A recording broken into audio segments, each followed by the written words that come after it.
Her parents noted her talent for hiding in crowds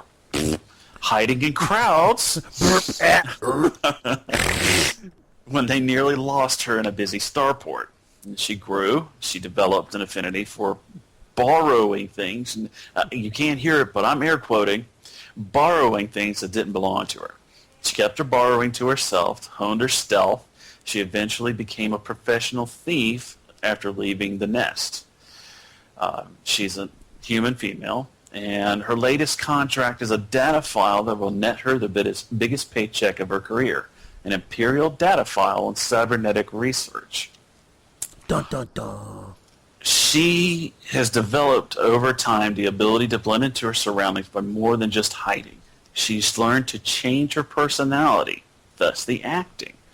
She's anyone to everyone, from a ditzy socialite to a mousy librarian to achieve her goals.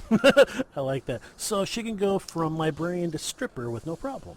Mm-hmm. There you go. And her what is it? Her con is like 70. Yeah, I believe so. Let me check the stats on this guy. Oh, well, no, she does not have. What I did is this is a little different for these pre-gens. I gave them their attributes, but I didn't put anything into any stats for skills. I'm going to let the player distribute their own die into their skills. It also gives a little less a little more sandboxy feeling to it, so that the players don't feel like they're crammed into a certain thing. And it made for a real interesting experience when each of them chose different skills. You know, I think it'd be kind of interesting to do pre-gens a little bit differently based on what you were just suggesting, where if you have a number of pre-gens and you have an idea of what the archetype is going to be, if you were just to take one skill and make it like a 60 plus 1 or something like that, or maybe two skills at 60 plus 1 if it's really related strongly to the character, idea or concept. But that you go off and you let the characters, or the players, distribute what's left over. Or just give them 7D and go, okay, because it's going to be a one-off usually. So, you don't have to worry about that 7D cap. But anyhow, just take one or two of the main attributes, go ahead and make them 6D or 7D, and then give them 7D to kind of like make the character what they want. Definitely an idea. The last character is Min Beslia. He's a male buff and rebel conspirator. Now, Min naturally comes from Bothwy. Yeah. Bothwy. There you go. As a young buff, Ben was fascinated with traveling the galaxy, visiting new places. He signed on with what he thought was a freighter crew, but the truth was he sold himself an indentured to servitude.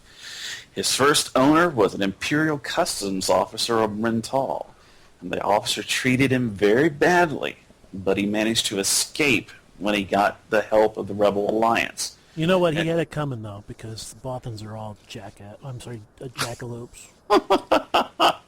But he now works with the Alliance, and he sets up resistance cells. That's his job for the adventure. He is sent to this planet to work with planetary resistance. He's a dynamic personality type. He knows how to mingle, how to get to know his fellow beings, and he learns the strengths and weaknesses of a being fairly quickly. He's great at working a crowd. That's what Took hired him for, and he knows it. He's got a quirk in that he's known to be rather arrogant sometimes, and it's gotten him into trouble. The rebellion, not wanting to lose a valuable asset, assigned him a protocol droid. He has a long series protocol droid, and it's gotten him out of trouble more than once. Did you base him on me again? Just curious. Hey, you know what? I'm looking at the script, Daniel, and I'm like going, Gara Patathal and Tyria Sarkin?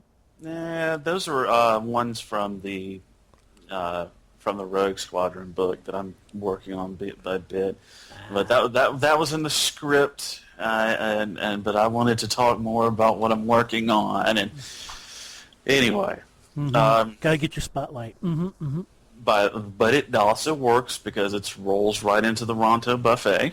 Well, bring on the Ronto buffet, baby. The problem with that is the fact that I've just finished eating lunch and I'm just not hungry. Yeah, well, I tell you what, I hear they got like tauntaun roast on there, so Maybe some Crate Dragon. yeah, gamey. From which we were just talking about. Wraith Squadron Sourcebook is in the works. It's very slow going at the moment.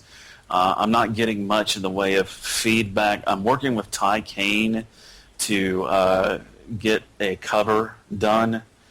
That's pretty much it at the moment. It looks pretty snazzy. We've even incorporated the legend symbol to keep it kind of legitimate, I guess you would want to say. So if you guys look over at the blog, I'll have a link up to the Rancor Pit if you want to. I'm going to be adding in. I'll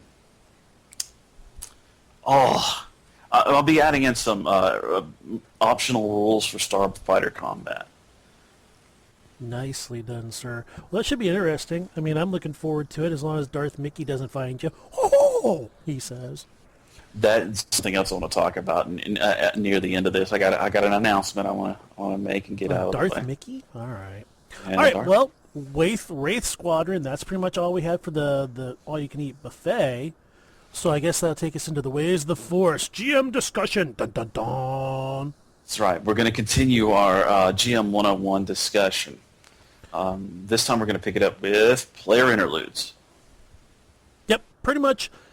If there is a sizable chunk of time in between scenes, some of the suggestions I would have is just ask your players if there's something they are doing in that intervening time, something that can be done outside of gameplay or with a minimal amount of role play. Basically, just have them roll the appropriate skill, and depending on how well or badly they roll, gives you an idea of how successful they are, just like a standard roll. And basically have the players set the scene and narrate out what happens. I do that as well. I have an email that I send out to my players the week of the game, and I let them know if they're in between adventures, there's something they'd like to do. So one of the players actually wanted to go and invest into a droid as a secondary pilot for their ship, so I role-played that out with him. Yep. What I do is I let the players narrate what they see. And this is something that I have been doing actually for a while now, and for me anyway, it works quite well. Basically, what happens is you, as the GM, describe only the key elements of a scene. Then you pick a player, usually the one that's interacting with that scene, and tell them to describe what they see. And once the player has done, ask some additional questions for greater detail. And you can ask questions. For more detail, or basically, like this. You can ask about sound, smell, things like temperature and weather conditions. Does an NPC have anything special about them? Such as a demeanor, a mode of dress, and an interesting feature, etc. And basically, ask them to do the legwork. Like for another example would be like if you're walking through some ruins, all right, what do you see? Are there murals? Are there mosaics? What does the architecture look like? Is there vegetation? If so, what does it look like? So basically you are asking leading questions. You're giving them the barest framework, and you're letting them do the detail work. Just an idea. I like it. It yeah. makes for more interaction from the player. Yeah, that's very important in our line of work. Definitely. In the hobby, let's face it, Game Master's got a lot on his plate to start with. So many hands make the load light. And another thing that's really hard for Game Masters to do is to get their players immersed in their game. So if you use this technique, and as I said before, it works for me, it may not work for somebody else, and it may be dependent upon the type of players that you have, but it is definitely a quick and easy way to get your players immersed and involved in the setting. Something that actually came up recently was we had a guy in the Google Plus community talk about how he had a side trip with one of his players to get a Bureau of Starships license. Did you read that? I thought that was awesome. I did read that one. I didn't even know what a Bureau of Starships was until somebody made mention of it. The boss is from Platt Smuggler's Guide and the first edition Kraken's Field Guide books. Mm-hmm. I remember reading about it. I just didn't use too much of it. See, that's one of my weaknesses. Is I think I have the Field Guide, but it's a second edition, and I've never read Platt Smuggler Guide. I actually think the boss might be mentioned in Corporate Sector book, Sourcebook, and I think it might be, oh goodness, I want to say it was in Freighters. Was it Galaxy Guide 5? Tramp Freighters? I think so. I don't remember. I don't remember that. I own that book, though. I've read it. I'm starting to read Criminal Organizations because you keep going on and on about how good it is. Hey, I like the book. You know what I found interesting about it was it specifically says that it's recommended that players not play the type of characters or this sort of setting. Mm-hmm. Flat out says that. And I was chuckling about it because I was like, you know, all these people that are out there wanting to play more of a gray Star Wars and stuff like that, and it's like, shut up. If you want to play that, I have a system I'd like to show you. Yep. Hey, moving on. Merrick over at Rancor Pit had posted some questions about droid personality matrices and how you might change them and stuff like that. Did you get a chance to look at that one? I did, as a matter of fact. My thing about matrices, if it's not a player, everything that happens would be based, I think, a lot on the dice roll. And I know it sounds kind of too cut and dry, but unfortunately, if it's going to be an NPC, then the GM needs to be able to role play those personalities. And the best way to do that is to just let the dice fall where they may. Mm-hmm. And if there's a 1 on that wild, you're going to get some interesting results. Yeah, I think what they were talking about was, if I remember correctly, he was talking about building, I can't remember if it was a companion NPC or if it was another character. Basically what I would do is, if it was a companion, and they were trying to reprogram the personality matrix, I would basically allow the person who's doing the programming of the personality write like 2 to 3 sentences describing what it is he wants. Mm-hmm.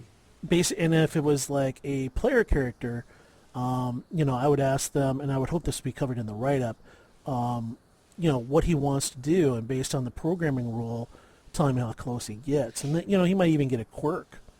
The guy that Merrick actually wrote that he's GMing the droid, so that he's got a lot of more leeway because he's actually jamming the droid. So I get the impression it's an NPC. So yeah. I think what he was trying to do, was this the one that he was trying to run around with a 9D strength?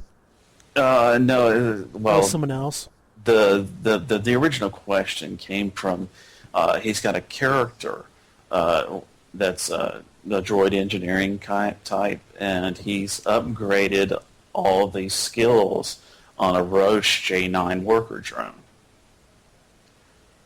But it's got a very simple personality matrix, and he GMs him as only marginally helpful with information or advice.